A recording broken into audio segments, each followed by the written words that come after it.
بسم الله الرحمن الرحیم الحمد للہ والصلاة والسلام علی رسول اللہ وعلی آلہ واصحابہ اجمعین اما بعد۔ ناظرین کرام، السلام علیکم ورحمۃ اللہ وبرکاتہ۔ منتخب احادیث کے عنوان سے اس پروگرام کے ہمراہ ہم آپ کی خدمت میں حاضر ہیں۔ آج کی اس ملاقات میں ہمارے سامنے یہ حدیث ہے جو کہ ہمارے اس سلسلے کی حدیث نمبر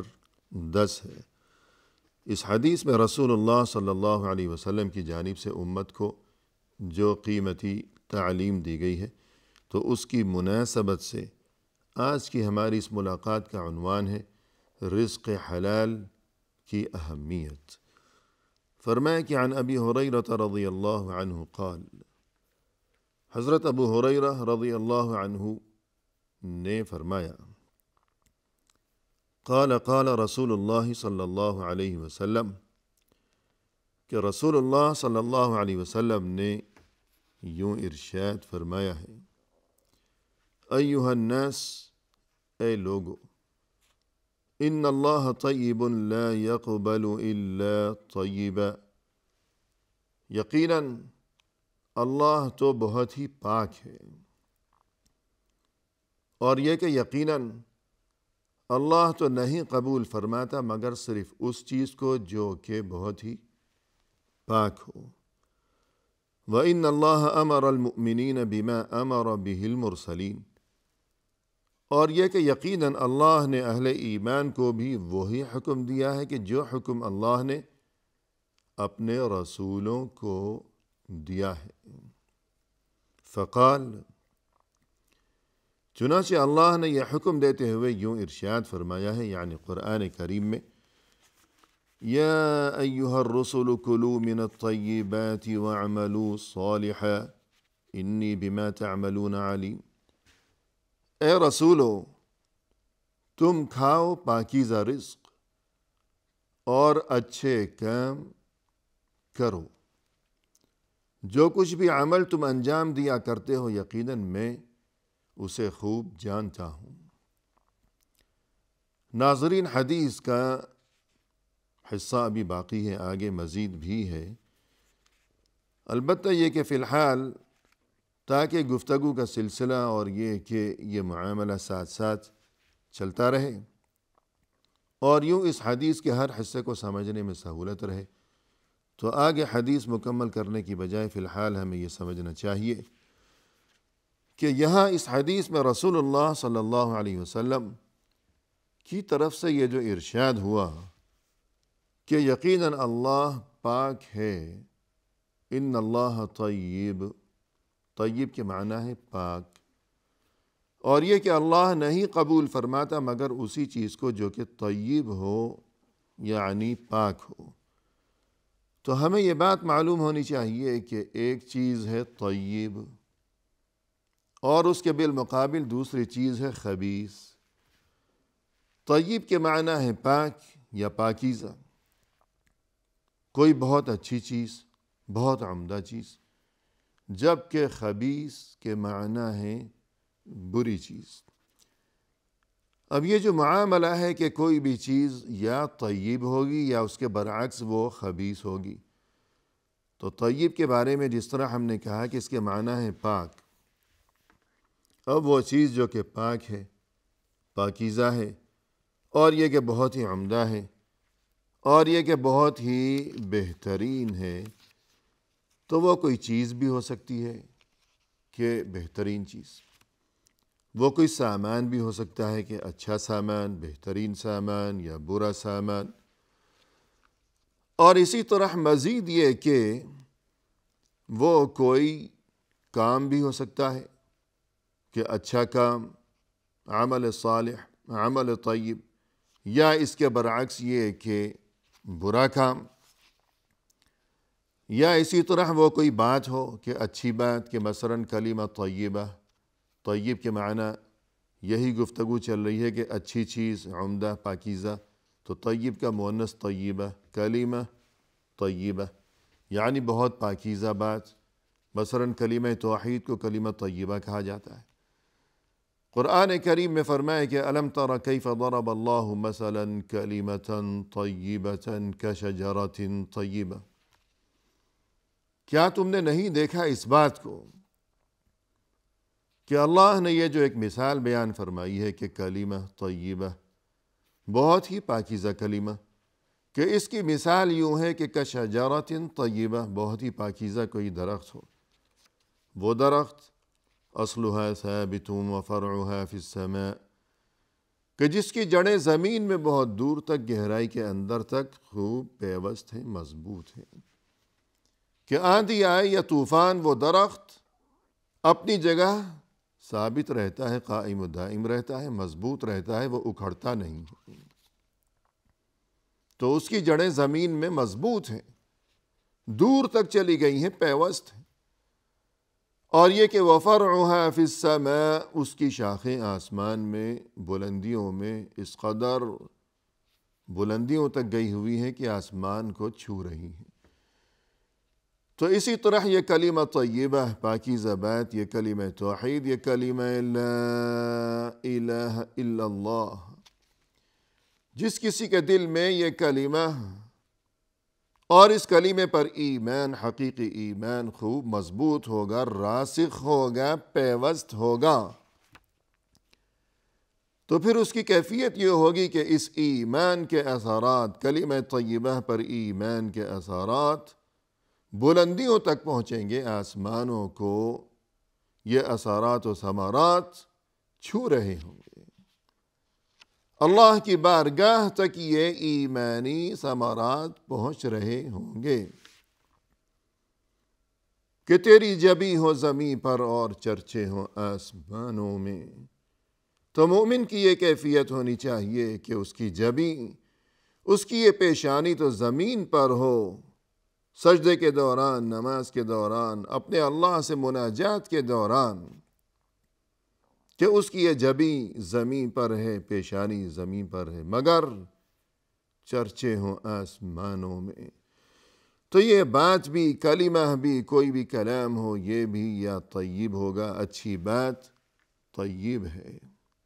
اور بری بات وہ خبیث ہے۔ اور جیسا کہ قرآن کریم میں فرمایا کہ الیہ یصعد الکلم الطیب،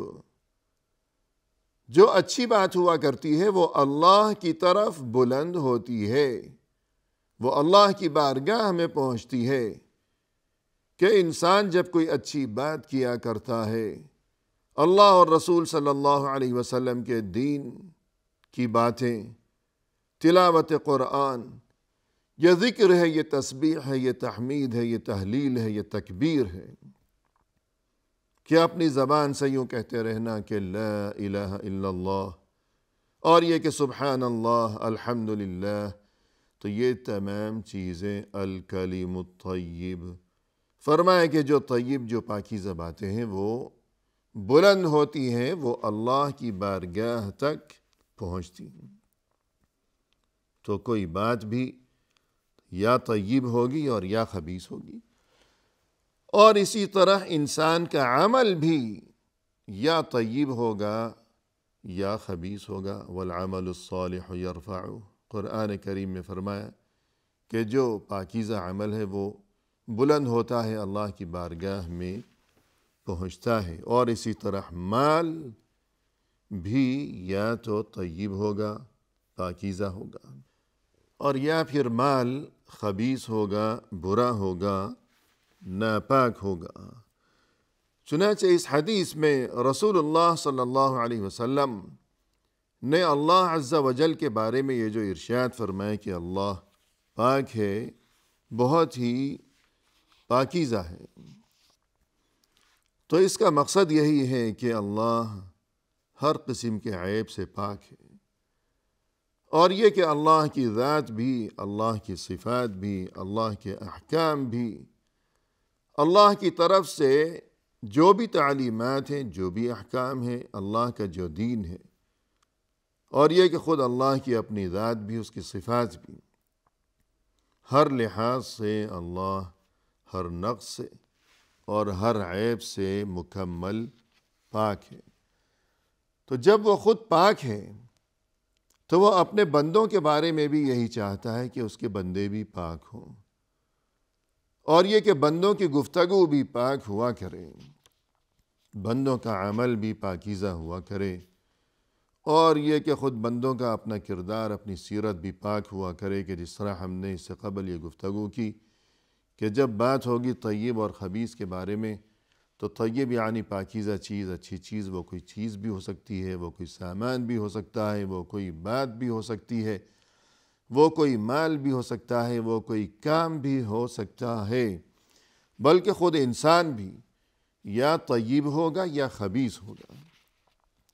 جیسا کہ قرآن کریم میں فرمایا کہ الخبیثات للخبیثین والخبیثون للخبیثات والطیبات للطیبین والطیبون للطیبات، کہ جہاں قرآن کریم میں یہ انسانوں کے باہم جو نکاح کے رشتے ہوا کرتے ہیں، کہ جب رشتہ کرنا مقصود ہو، نکاح شادی وغیرہ مقصود ہو، تو وہاں قرآن میں یہ تعلیم دی گئی کہ الخبیثات للخبیثین والخبیثون للخبیثات، کہ جو بری عورتیں ہیں وہ برے مردوں کے لیے، برے مرد بری عورتوں کے لیے، اور یہ کہ جو پاکیزہ عورتیں ہیں وہ پاکیزہ مردوں کے لیے، جو پاکیزہ مرد ہیں وہ پاکیزہ عورتوں کے لیے، یعنی شادی کرتے وقت، رشتہ جوڑتے وقت جن باتوں کو ملحوظ رکھا جاتا ہے، تو دینی حکم یہ ہے کہ اس بات کو بھی ضرور ملحوظ رکھا جائے کہ دینی معاملات میں دونوں کا معیار وہ برابر ہونا چاہیے۔ ایسا نہ ہو کہ دونوں میں سے ایک دیندار ہے اور دوسرا بہت ہی بگڑا ہوا ہے، تو پھر یہ رشتہ کس طرح قائم رہ سکے گا؟ کہ اس چیز کو کفو کہا جاتا ہے، تو شریعت میں یہ حکم دیا گیا ہے کہ شرافت کے معاملے میں بھی دونوں میں کفو کے معنی برابری، ہم پلہ، وَلَمْ يَكُنْ لَهُ كُفُوًا أَحَدٌ، کوئی اللہ کا کفو نہیں ہے، یعنی اللہ جیسا نہیں ہے، اللہ کے برابر نہیں ہے۔ الغرض انسانوں میں بھی کوئی طیب ہے اور کوئی خبیث ہے، تو فرمائے کہ اللہ طیب ہے، یعنی انتہائی پاکیزہ ہے، اور یہ کہ وَلَا يَقْبَلُ إِلَّا طَيِّبًا، اللہ نہیں قبول فرماتا مگر صرف اس چیز کو جو کہ پاکیزہ ہو۔ اب اگر عمل کے بارے میں گفتگو کی جائے تو اللہ صرف اس عمل کو قبول فرماتا ہے جو کہ پاکیزہ ہو۔ اب پاکیزہ عمل کون سا ہے؟ پاکیزہ عمل وہ ہے جس میں دو خوبیاں موجود ہوں۔ پہلی خوبی یہ کہ اخلاص نیت، یعنی وہ کام خالص اللہ کی رضا کی خاطر انجام دیا گیا ہو اور کچھ مقصود نہ ہو، دکھاوا مقصود نہ ہو، کوئی دنیاوی مفاد مقصود نہ ہو۔ اور دوسری شرط یہ کہ اتباع سنت، یعنی وہ کام رسول اللہ صلی اللہ علیہ وسلم کی تعلیمات اور آپ کے طریقوں کے مطابق انجام دیا گیا ہو۔ اگر فرض کیجئے کہ کسی نے کوئی کام کیا جو کہ رسول صلی اللہ علیہ وسلم کے طریقے کے مطابق ہے، لیکن اخلاص نیت موجود نہیں ہے کہ وہ کام اس نے کسی دنیاوی مقصد کی خاطر انجام دیا ہے، اگرچہ وہ رسول صلی اللہ علیہ وسلم کے طریقے کے مطابق ہے، تو یہ ناقابل قبول ہے۔ اور اسی طرح فرض کیجئے اگر کسی نے کوئی کام بہت ہی خلوص نیت کے ساتھ انجام دیا ہے، خالص اللہ کی خاطر انجام دیا ہے، لیکن یہ کہ وہ کام رسول صلی اللہ علیہ وسلم کے طریقے اور سنت کے مطابق نہیں ہے، تو وہ بھی ناقابل قبول ہے۔ تو جب یہ تذکرہ ہوا کہ اللہ صرف اسی چیز کو قبول فرماتا ہے جو کہ طیب ہو، پاکیزہ ہو، تو اگر عمل ہوگا تو پاکیزہ عمل، طیب عمل وہ ہے جس میں یہ دو خوبیاں موجود ہوں۔ اور اگر وہ مال ہوگا کہ مثلا کوئی صدقہ خیرات کر رہا ہے، زکوٰۃ ادا کر رہا ہے، تو پاکیزہ مال وہ ہے کہ جو شرعی طریقوں کے مطابق، یعنی حلال راستے سے حاصل کیا گیا ہو، تو وہی مال اللہ کے ہاں قابل قبول ہے، ورنہ یہ کہ حرام راستے سے جو مال حاصل کیا گیا ہو تو وہ اللہ کے ہاں قابل قبول نہیں ہے۔ جیسا کہ رسول اللہ صلی اللہ علیہ وسلم نے ایک موقع پر یہ ارشاد فرمایا کہ من تصدق بعدل تمرۃ من طیب، جس کسی نے ایک کھجور کے برابر کوئی چیز صدقہ کی، یعنی فقط ایک کھجور ہے یا ایک کھجور کے برابر کوئی چیز صدقہ کی، لیکن یہ کہ وہ چیز طیب ہے، پاکیزہ ہے۔ وَلَا يَقْبَلُ اللَّهُ إِلَّا الطَّيِّبَ، اور اللہ تو صرف پاکیزہ چیز ہی قبول فرماتا ہے۔ فَإِنَّ اللَّهَ تَعَالَى يَأْخُذُهَا بِيَمِينِهِ، اللہ اس چیز کو اپنے ہاتھ میں تھام لیتا ہے، قبول فرما لیتا ہے۔ اب یہ کہ اللہ کا ہاتھ کیسا ہے یہ اللہ ہی بہتر جانے۔ وَيُرَبِّيهَا كَمَا يُرَبِّي أَحَدُكُمْ فَلُوَّهُ حَتَّى تَكُونَ مِثْلَ الْجَبَلِ، پھر اللہ اس چیز کو بڑھاتا ہے کہ جس طرح تم میں سے کوئی شخص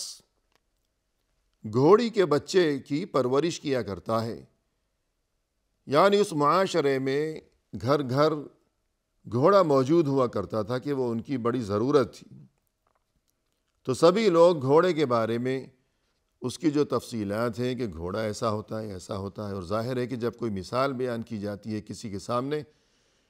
تو کوئی ایسی ہی مثال بیان کی جاتی ہے کہ جو اس معاشرے میں بہت ہی جانی پہچانی چیز ہو۔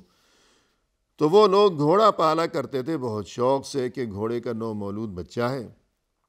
تو اب بڑی توجہ اور بہت پیار سے، بڑے اہتمام سے اس کو وہ لوگ پالا کرتے تھے کہ یہ بڑا ہو جائے، خوب اچھا ہو جائے۔ تو فرمایا کہ جب کوئی پاکیزہ مال میں سے صدقہ کرتا ہے اللہ کی راہ میں، اگرچہ وہ اتنی چھوٹی چیز ہی کیوں نہ ہو کہ جس طرح کوئی ایک کھجور ہے، تو چونکہ وہ پاکیزہ ہے، حلال راستے سے حاصل شدہ ہے وہ چیز، لہذا اللہ اسے قبول فرماتا ہے، اپنے ہاتھ میں لیتا ہے، اور اللہ اسے بڑھاتا ہے اتنے پیار سے، اتنے اہتمام سے، حتیٰ تکون مثل الجبل، یہاں تک کہ وہ چیز پہاڑ جتنی بڑی ہو جاتی ہے، پہاڑ کے برابر ہو جاتی ہے۔ تو یہ اتنی بڑی فضیلت ہے کہ چھوٹی سی چیز ایک کھجور کے برابر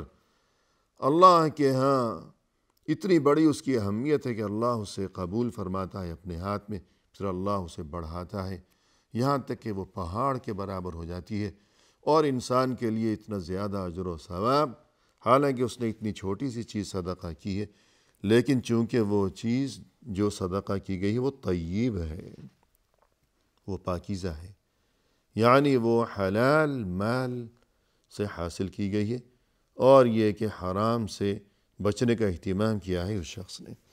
حدیث کا بقیہ حصہ لیے ہوئے ناظرین انشاءاللہ آئندہ ملاقات کے موقع پر ہم آپ کی خدمت میں حاضر ہوں گے۔ وآخر دعوانا ان الحمد للہ رب العالمین۔